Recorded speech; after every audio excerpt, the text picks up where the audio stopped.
Well, it's 11 o'clock straight up. So if you haven't downloaded the tool, please do so.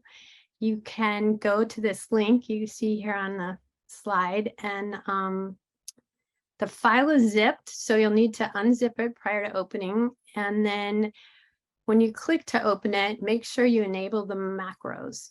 If there's a security setting, some computers, there's so many different computers, some computers might have that, and if you aren't able to open it, it's likely because of that security setting. So again, I know people are still joining. Please download the tool if you haven't already. I'm Joanne Baumgartner with Wild Farm Alliance, obviously, and I'm excited to be here today to share with you the Beneficial Bird Habitat Assessment and Native Plant Tool. We've been working on it for a long time, and so it's great to be at this point where we can hand it off to you all and help you support birds better. I'm going to be speaking today with Brian Gundis, my colleague, and I'm going to talk the first half of the hour and he'll talk the second half. And it's going to split up really nicely. I'm going to talk about the habitat assessment part of the tool, and he's going to talk about the native plant part of the tool, which is actually all, related. And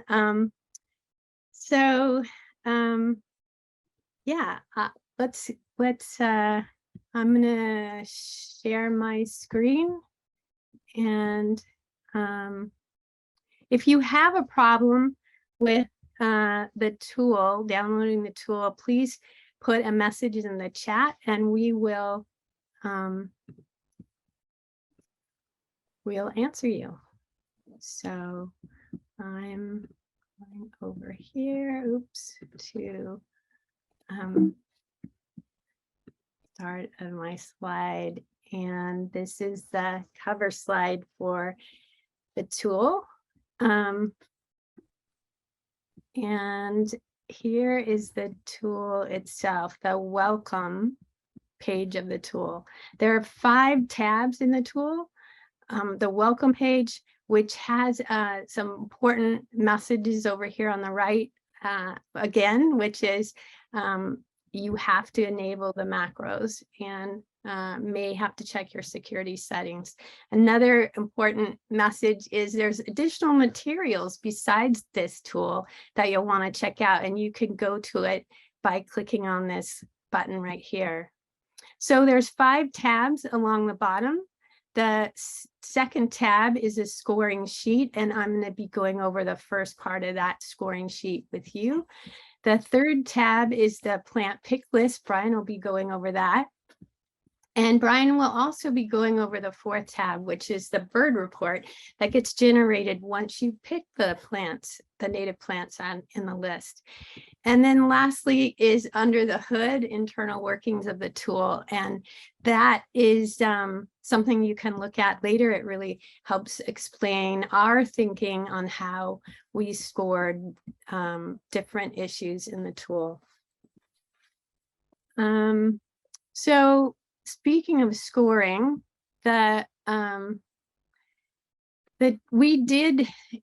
7 sections in the tool, and we are scoring issues and individual issues, and then sections of those issues based on their importance. So and what you can do about them. So for instance, in landscape features, it's super important for birds to have habitat out beyond the farm, but we didn't give it a very high score, 5 out of a total of 100 points, because most farmers and others, land managers, aren't able to impact the wider landscape.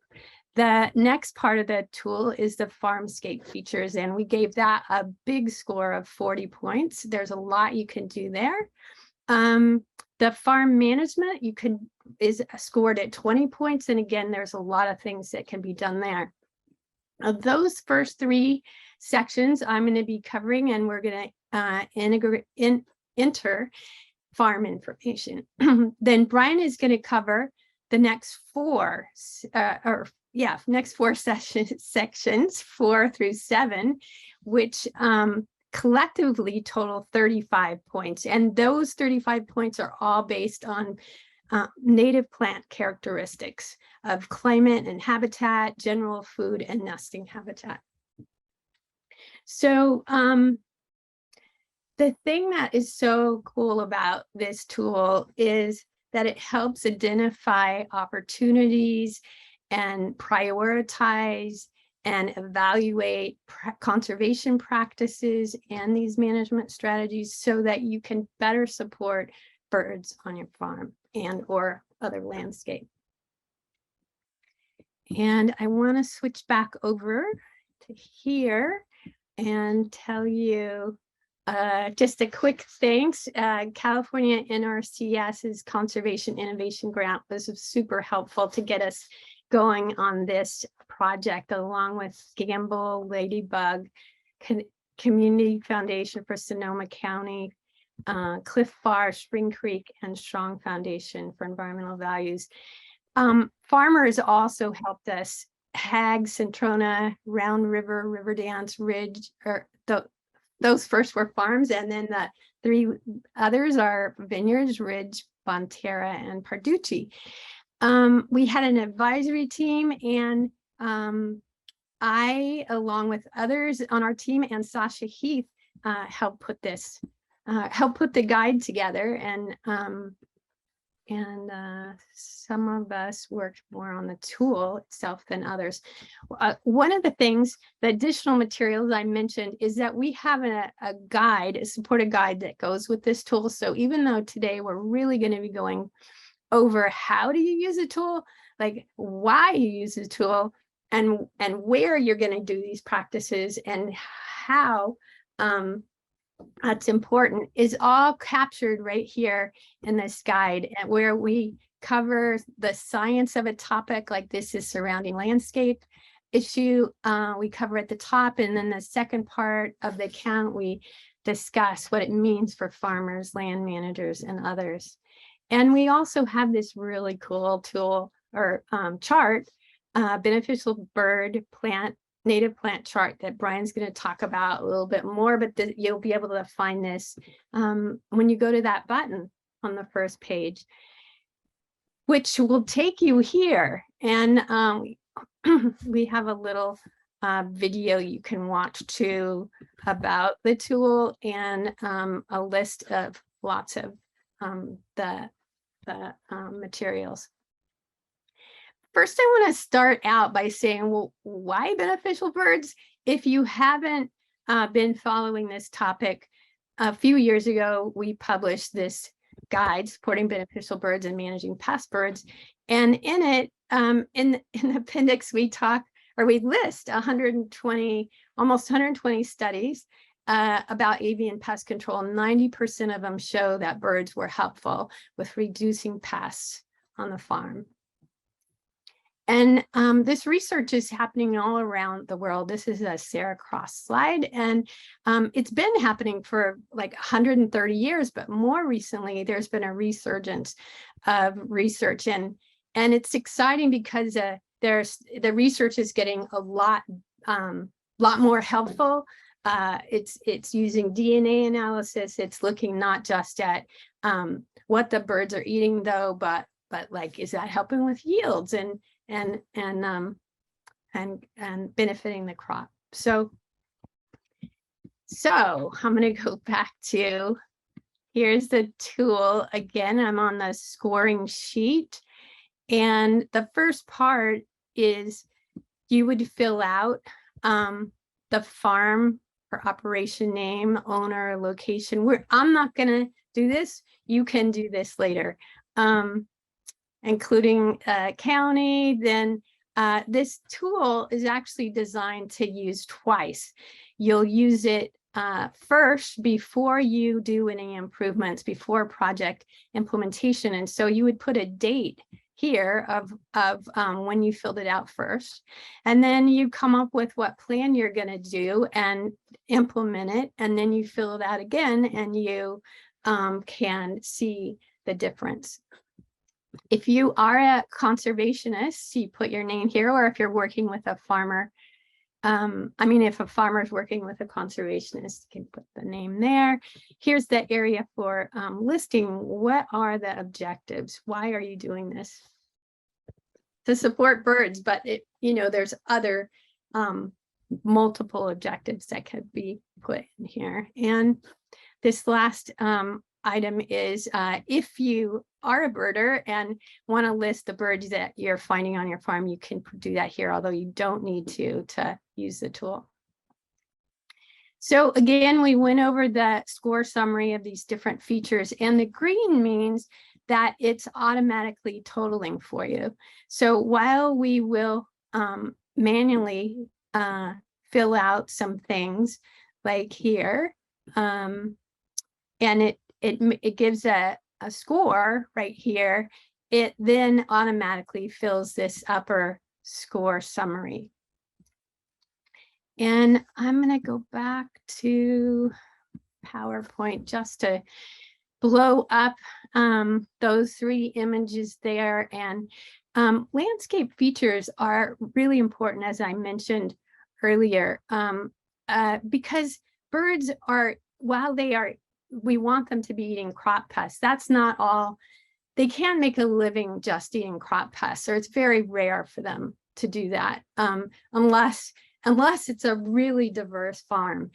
And so birds are going to be moving off the farm, and if there's a surrounding habitat that is composed of natural or semi-natural areas, then that's going to be really good for the birds. And so that's why we are rating how much of those areas are near a farm, and there's higher points for higher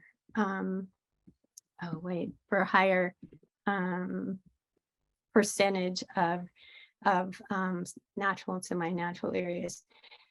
So this is I'm sorry to interrupt, but it looks like your computer is about to run out. You might need to plug it in. Oh shoot, I had it plugged in and it came out. Thank you. I think I kicked it. Thank you, Shelley.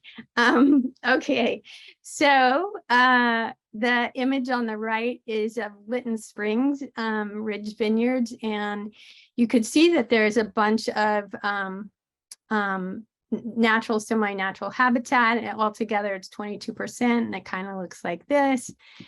And so if we go over to the tool and just suppose we were there, this question is asking how much natural and semi-natural habitat is on and off the farm within a 1.25 mile radius from the farm center. And so I have already picked 20%, but there's less percentages to pick there too.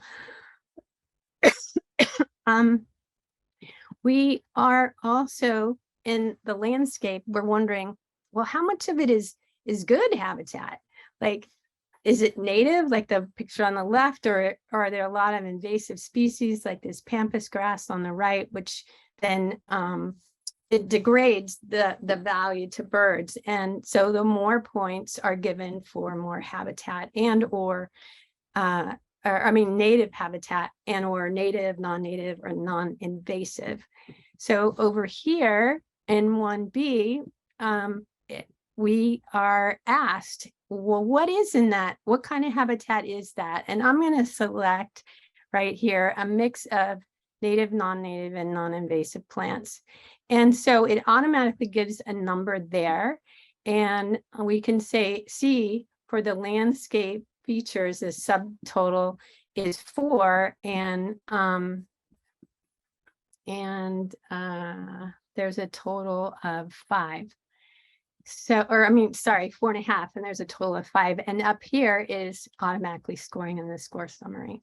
So that's pretty much how it it works where we're using these little drop down menus for either selecting exact wording or percentages, or maybe it's yes, like down here, I'll get to that in a minute. And so going into farmscaping, by farmscaping, we're in upland areas, and we're talking about putting in hedgerows as opposed to lowland areas like a wetland or riparian area. So in upland areas, we want to put in or select places to put in habitat that are kind of quiet, so that birds feel safe and not distracted, so that predators won't get them, they won't be stressed, as opposed to like putting in habitat right next to this noisy pump. And so the reason why I bring that up is because in our first sorry, I skipped this one, 2A, which is just another asking how much natural and semi-natural habitat is on the farm as opposed to the bigger landscape. So I'm just going to select a number of about 4 to 6%. Farms that are trying to add habitat often have around that amount. So back to areas with human impact. In the upland farmscape features, we have crop edges twice, we have non-crop areas twice, we have connectivity and invasive species infestations are managed. And the crop edges twice have to do with, is there a lot of busyness or is there a lot of danger? Like for crop edges, if it's 100 feet away from frequently traveled roads, that's a good thing. That's better than selecting this next one, which is along crop edges along those frequently traveled roads, which is going to be dangerous for some birds get hit, especially barn owls. Then this next one for non-cropped areas, native plants that are away from intense human activity or near intense human activity. And I'm going to select yes. And then I'm going to pull my screen over here. Now, here we have some drop-down menus where it's going to ask us, well, what are you going to plant there on that crop edge? And I'm going to select crop edges 100 feet from frequently traveled roads, and could be connectivity too. And it's a hedgerow I want to put in there. And here I'm going to select crop edges, non-cropped area, I mean, for wildlife plantings, which includes birds. And these titles, wildlife plantings and hedgerows, are NRCS, names of NRCS conservation practice standards. But you get the idea what they are. So I'm just going to kind of keep moving through this. We could select other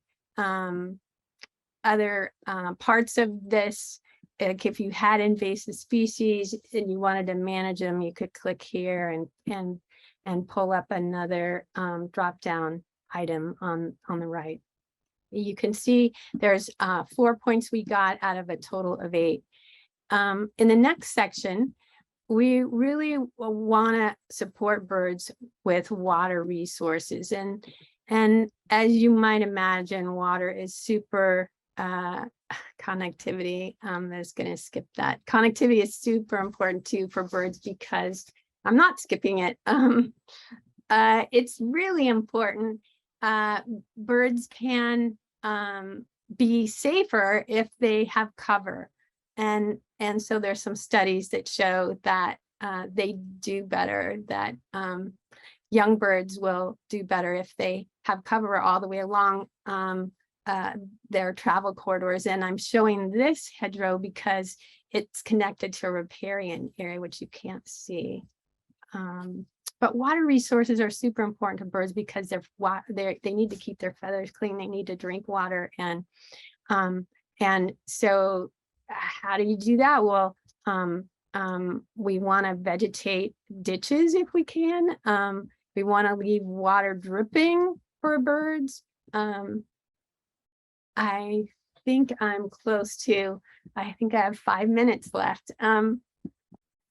So if we were to choose, yes, let's vegetate the top of the bank. And over here, we would say top of the bank, let's put a native plant establishment on there. We could also say we want a water source for birds. And here we could pick water source, intentionally allow water to leak from pump, pipe, or drip system. You can see there's a bunch of other stuff there, but I am just going to keep moving as we look at riparian areas. The wider the riparian area, the more points. So let's just imagine there do have some riverine habitat. That's another way of saying it.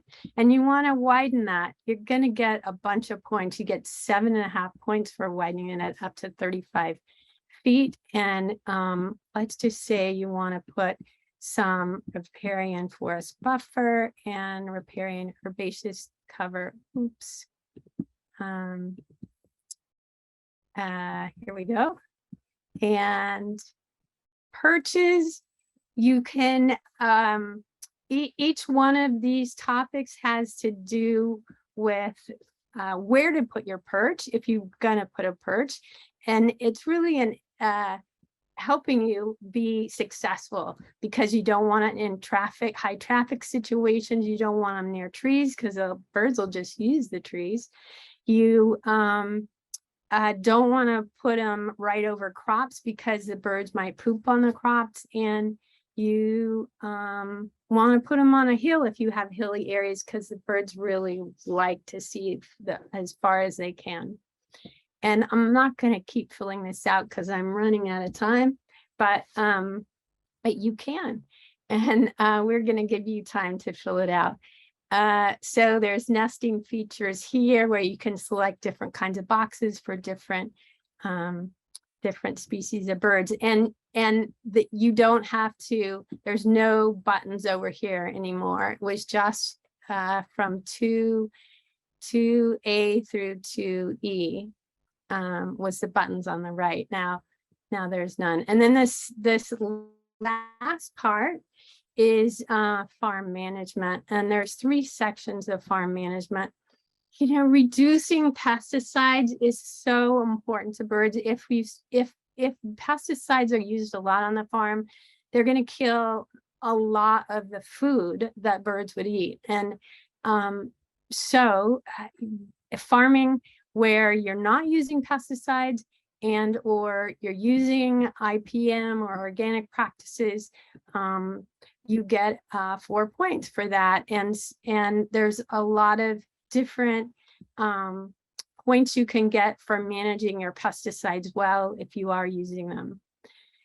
In the promoting biodiversity section, which I'm going to scroll through this a little bit. There were some perches, there were some boxes, there's those pesticides. In the promoting biodiversity, it turns out that having more smaller fields, say 10 acres or less, with edge is going to give a lot more habitat to birds and a lot more support for birds. And having diverse cropping system helps. Adding cover crops, having pasture, having flowers, they all help to support birds. And so you can get points by, for instance, having smaller fields and or planting. They can be commercial flowers, and having livestock pasture. And then the last section I'm going through is the encouraging coexistence with birds. And what this is about has to do with 3 things. There's a lot of like the overwhelming majority of birds feed pests to their young in the spring and early summer. And there's a few birds that make a lot of birds look bad, although, you know, it depends. But if say like a starling is starlings, which are non-native, and we don't necessarily want to support them, but they do eat lots of insects in the breeding season. And then later you want to keep them out of your crop so that they, you know, you can make a living. And so we want to have that balance of not killing birds when they're good, and then managing them if necessary later on. Food safety, there's an issue about food safety and how you need to balance having habitat with food safety. And for instance, you don't want to be planting right under a tree where birds are perching, and they might, and their poop, again, I think I mentioned, might contaminate it. And then fire fuel management is another issue. And I think I just want to end by saying that the more diverse the farm is, the more diverse bird community that is going to be present on the farm. And researchers are finding that when you have that diverse bird community, they are more apt to not cause food safety issues, to not cause crop damage, and to really help with pest control. So I am gonna stop sharing. So Joanne, we did have one question pop up while you're talking. So Okay. you have about great horned owls.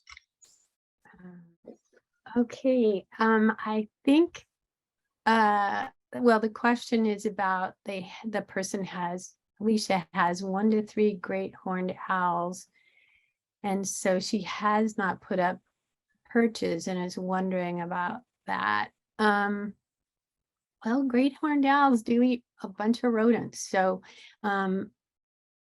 if you're thinking of there's a conflict sometimes with barn owls where it's usually not a good idea to put barn owl box up in an area where great horned owls are, because they'll eat the little fledglings that leave the box. But that's not always the case. I know of farms where they coexist, and but you're asking about perches, and yes, they do use perches. It just birds that are hunting, you know, they're soaring, and it takes a little bit more energy to soar than just to perch, and so having someplace high that they can look out on the landscape, it could be a good thing. I don't know, Brian, did you have anything to add to that? Yeah, I think that's a sufficient response given the time that we have today. And of course, right, some birds, as we talked about in our bird course earlier this year, can be beneficial at some times, right, and then maybe problematic at other times. So understanding that nature is inherently a bit more complex and chaotic. And there was another question that popped up from Lee, just asking for clarification about how this tool seems to be focused on California. So just explain, Shelley, you know, responded that this was designed for NRCS in California, but if you want to just shed a little light on that for folks. Yeah, well, yes, indeed. The first part of this tool could be used for anybody, anywhere. The conservation practice standards that I mentioned are just descriptions of practices that growers use or land managers use, and so anybody can do that. When Ryan gets into his presentation, he's going to be talking specifically about California native plants. However, there's a lot of analogs and or related plants to our California natives that so I wouldn't necessarily discount this tool, and especially if you're in or that part of the tool as not being useful, because it could, and especially if you're in the Western US, some of our California plants have ranges much beyond the state. The last thing I want to say about that is we hope and plan to expand this tool across the country at some point in the future. So yeah, so I think we need to come back together, and were there any, let's see, how's everybody doing? Did that work? Let's see, somebody said for 2F, what are 5 or more nesting features? Okay, well, a nesting feature could, if 2F, I'll scroll down to there, and I'm gonna share my screen again. 2F, nesting features. So that could be a nest box, a large or small nest box. It could be a nest shelf, because some birds use shelves like in a barn. It could be a ground nest. You can put these structures in for burrowing owls. Could be allowing birds to nest under the eaves. So that's what that's referring to. I think I need to hand it off to you, Brian. And if there's other questions, we can capture them after Brian's talk.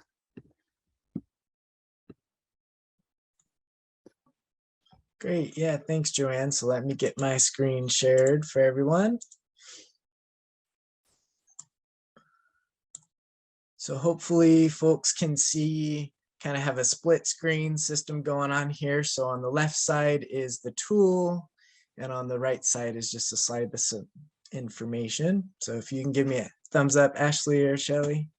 Perfect. All right. So yes, Joanne covered sections 1 through 3 of the tool that cover those farm-specific management and habitat practices. And so you may notice in section 2, right, you were selecting these different attributes and practices that you can implement in order to increase habitat on your farm. But you may wonder, well, what plants do I actually put onto the land in order to actually increase that habitat? And so that's what the lower sections of the tool are intended to do, is to help you find what plants you want to put into the land in order to increase habitat. So when you scroll down past section 3, there's going to be this gray button that says use the plant pick list. And the idea is that once you fill out that plant pick list, all of this information automatically fills in for you in sections 4 through 7. So you don't have to go through and individually click on each of those lines like you did in the prior sections. So when you go to the plant pick list, you're going to see a long list of California native plants, nearly 160 plant species that we've put together based on prior work with Sam Earnshaw and CAF, where they developed a hedgerow guide for farmscaping. And then we also added a few more plants in the process that we know are realistic for planting on farms, and that also benefit wildlife and birds. And the idea is, again, we have this before and after category system. So what I've done here is already selected a few of those plants. But to give a little background for where this plant information came from, is we did aggregate data from a few different sources. So from the Native Plant Society, we use Farmscape and CalFlora websites, as well as the UC Jepson manual. Then we also collected information from Cornell's Birds of the World website in order to extract information about the plants that these birds use. And you may have listened in on lesson 10 of our Birds on Farms course, where I talked a little bit about that process of how we data mined the plant information off of Birds of the World website and plugged it into this tool. So first I'm going to scroll down and just show that I selected just 2 plants in this before column to give you an idea of a farm that may not have much native habitat currently. So I checked, yes, next to the state flower, the California poppy. And then I also selected yes next to a common willow species, the arroyo willow. So once you make those selections on the plant pick list, you scroll to the top, and there's some directions here to help you along, but the idea is there's these 3 buttons. So once you select the plant species for your farm, you click this first button that's called Pick List Complete. And what that does is it allows to run the functions on the back end of the tool to auto-populate that score sheet. If for some reason you are clicking different plant species and you decide you want to change your mind or start from a blank slate, that middle button allows you to just clear the entire pick list. And then if you're selecting plants, but you're not ready to submit for scoring yet, you can click this 3rd button to return back to the score sheet. So since I've picked those plants that I wanted, I'm gonna confirm those. And it takes you to the top so you can see how the point summaries land out. And again, I'm gonna scroll down now to section 4. And I know it takes a little bit of time for the screen to catch up to where I scroll. So we're going to start with this first section, section 4, and this is on climate and habitat benefits. And the idea here is that in 4A, we're highlighting the different structural habits, growth habits of those plants, whether a large shrub or tree, a medium shrub or tree, a small shrub, a vine, or a grass. And in this column E in the before section, you'll see that the willow is accounted for in the large shrub category, and the poppy is accounted for in that small shrub category. And then for the scoring purposes, if you look on the slide on the right, in this case, we're trying to promote folks to plant more woody and carbon sequestering plants. So those plants that fall in the large shrub and the medium shrub categories, those are the categories that receive points in this scoring system. And so in this case, just the willow is accounting for at least 0.5 of the points. Moving on to 4B, this is a category where we're encouraging folks to have plants that are evergreens, and that by retaining that foliage year-round, it provides cover for birds that are maybe stressed by climatic events. And so you see here that the 2 plants that I selected in the before category are both deciduous plants. And since there's no evergreen, that means that returns a score of 0. For category 4C, we're now promoting the regions of the state of California that these plants are either known to exist or realistically have the climatic events currently in order to grow there. And that information, again, was largely collected from the native plant data off of Farmscape. And so these were the 6 regions that we categorized each of our plant species according to. And so you can see how by selecting those 2 plants, the poppy and the willow, that at least one of those plants is able to grow in these top 3 regions, but not all 6 regions. And in this category, we're highlighting plants that can grow in multiple regions. So if a plant is able to grow in multiple regions, it's going to receive more points. The idea being that as climate continues to change and we have these waves of drought and deluge, that plants that have been adapted in the past to grow in multiple regions will be better able to respond to those climatic stressors going into the future. Because the idea is these aren't crops. We're not planting a hedgerow that then is going to be removed the following year or 2. We are installing these habitats with the intention of them being present for many years to come. So we want to increase the success of these plantings by ensuring that they're able to survive in current and future climatic systems. moving on now to section 5. This is where we start getting into the bird data in relation to the plants.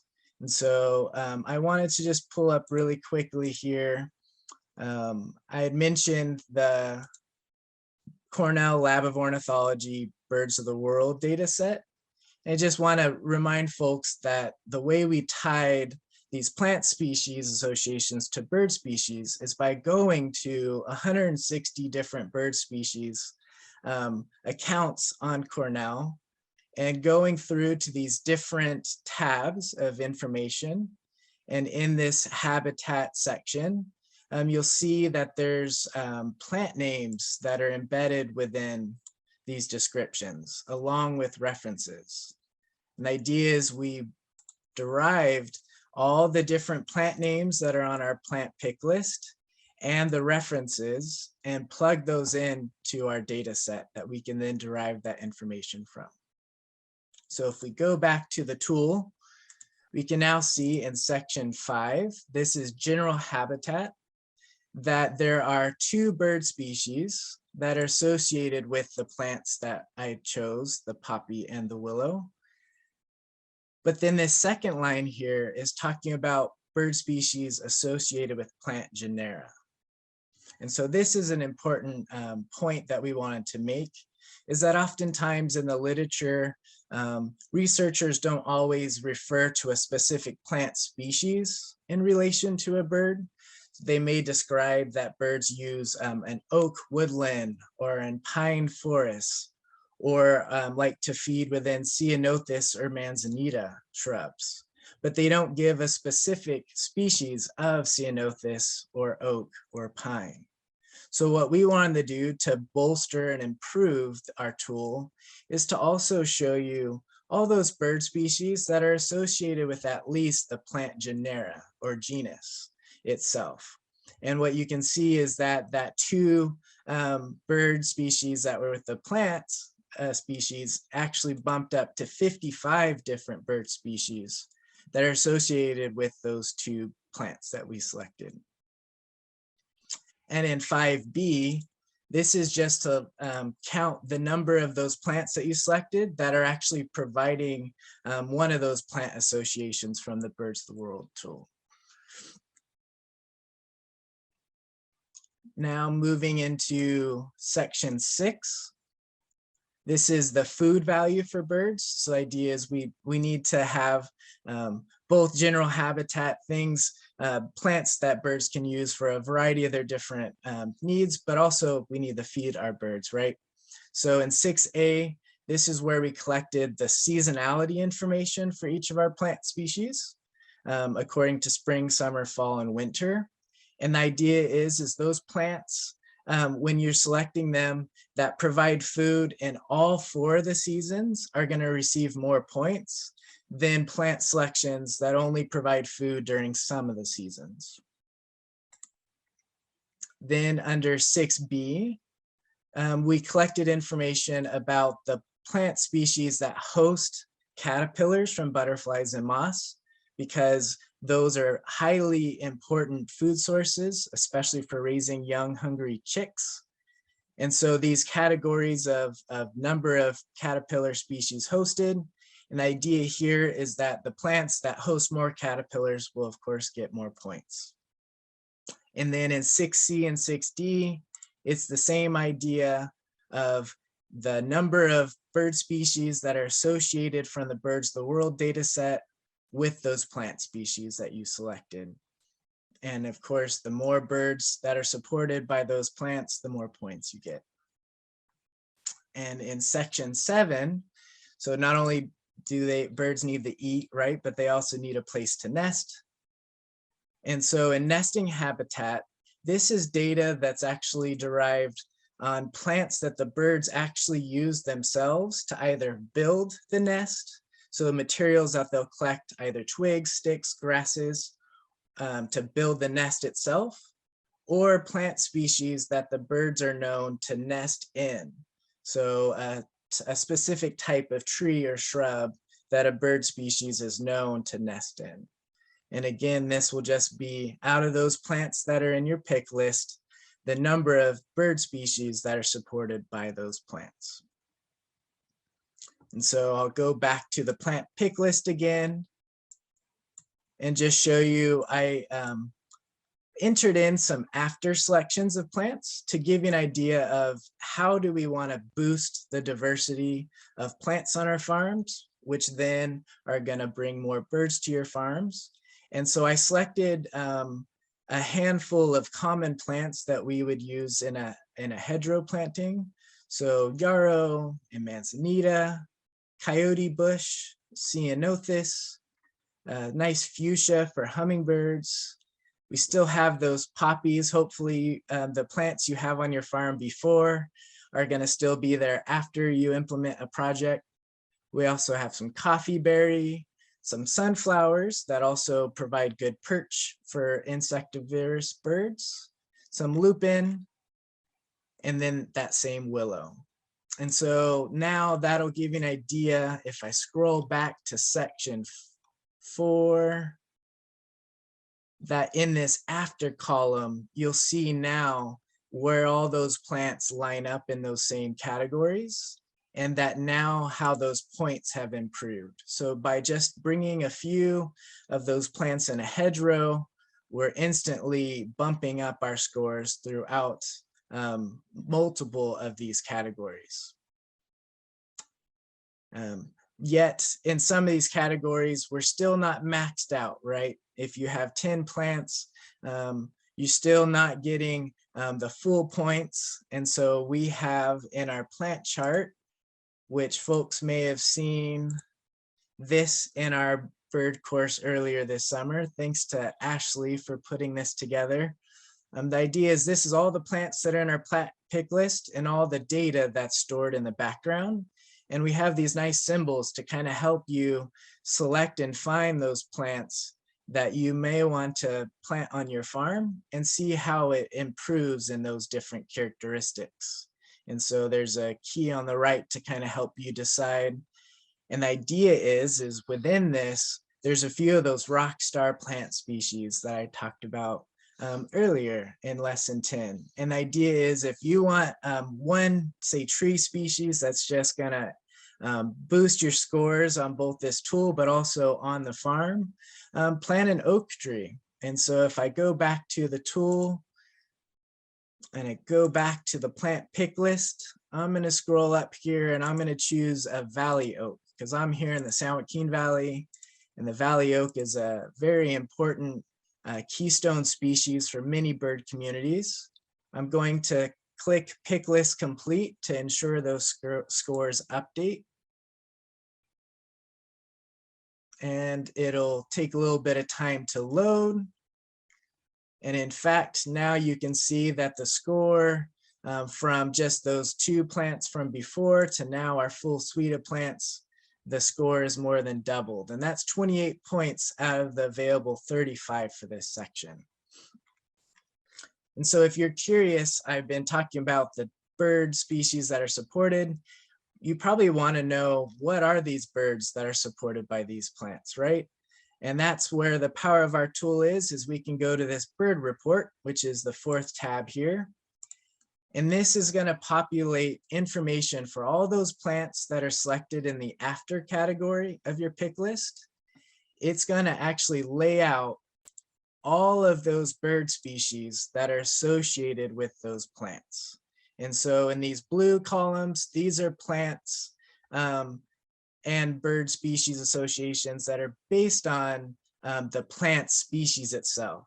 Whereas the green columns on the right are those plant genus associations. So that's where the researcher said that the bird uses oak trees, but they didn't say what species of oak.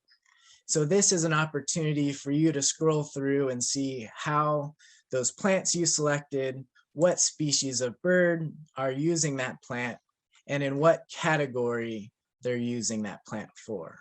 And with that, I'm going to stop kind of presenting new information, and I want folks to kind of go through that plant checklist on your tools and maybe play around with selecting a few of the plants that maybe currently exist on your farm or a friend's farm or an imaginary farm, and select a few plants in the after category just to make sure that you understand how that works. And while you're doing that, feel free to kind of post some questions and we can try and get as many answered here today.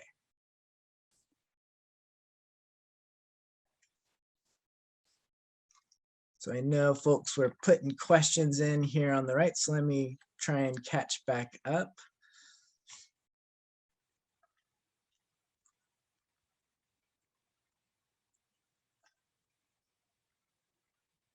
All right, I see a question from Bernadette here asking about a plant list that shows the ratings for statewide adaptation. So the way our data set worked is we have those out of those 6 regions, whether they are present in 1, 2, 3, 4, 5, or 6 of those regions, right?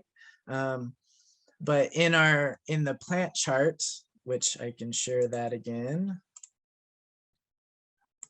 we weren't able to report all of that information. So that information is stored within this icon here, which is the state of California with stripes. And the symbol is placed for a plant that's suitable for at least 3, if not 4, 5, or 6 of those regions. But if you need more specific information, feel free to reach out. And then Michelle is asking if the plant list includes non-native and invasive species. So no, our plant pick list is based on those plants that you'll be using in your habitat plantings. So these are all native plants that are not invasive, that can do well, hopefully, on your farm in California.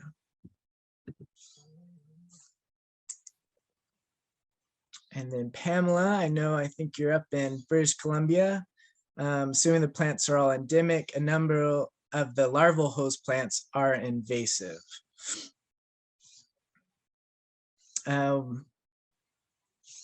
Guess we might have to get clarification on that. Do you understand that question there, Joanne? No, I was trying to figure that out too. Yeah. Well, hopefully we can reach back out to Pamela, or if anybody else has an idea on that. Got a question here from Alicia. Can we use this data for reporting application of data, even though it's self-entered data? Is it referenceable? Yeah, we have references for everything, and that the references are going to be living on our website. Some of them are already there, and some of them the references for the guide are there, but the birds of the world references are still coming, is what I meant. Thanks, Ashley, though. Yeah, and the idea there is that this tool, you'll just save the file name for whatever farm that you're doing the assessment for, and that you'll just have multiple copies of this tool as you go through and fill it out. And we also have on that website, on the web page, a document where you can print out a checklist of both the sections 1 through 3, as well as the plant list, so that you could just take those data sheets out into the field and you don't have to worry about having the tool memorized or have a digital copy with you.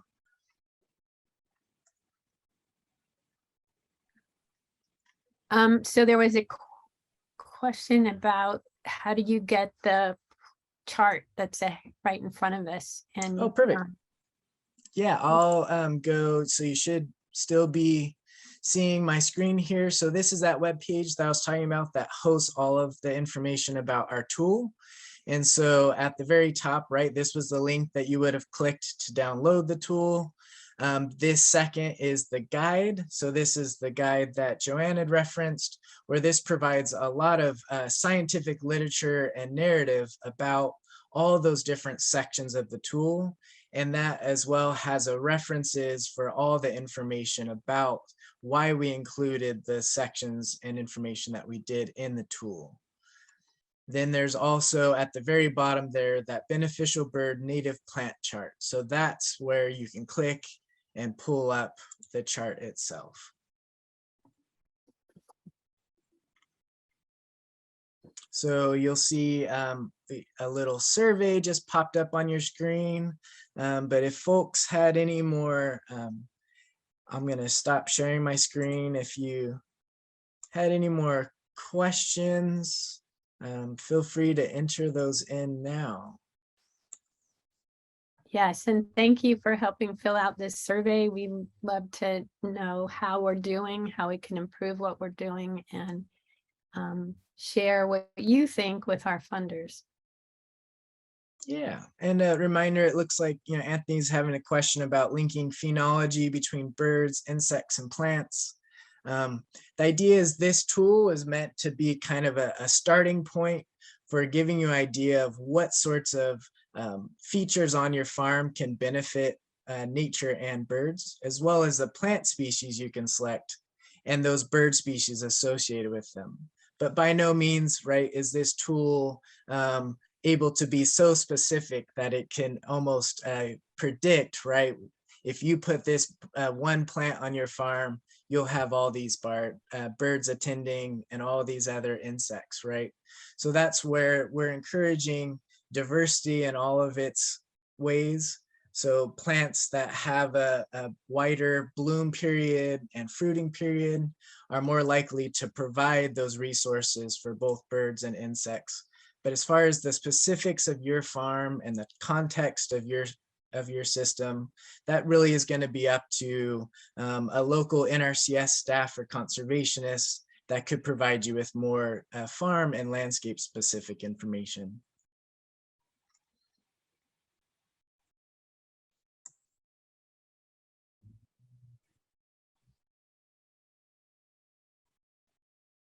And again, yeah, so as with all things, right, this is version 1 of an Excel-based tool. So if you are having some technical issues today, please reach out to us and we will provide you with assistance to ensure that that tool can get up and running for you.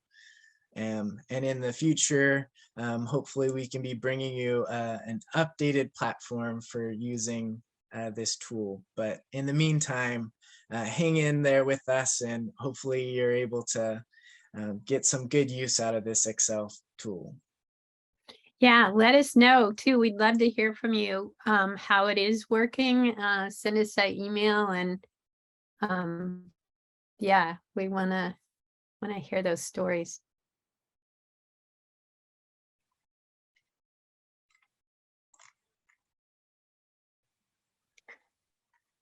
And with that, did you have any finishing thoughts there, Joanne, at all that we want to impart to folks? I know, we're already after that 12 o'clock, so if you have to leave, feel free to do so.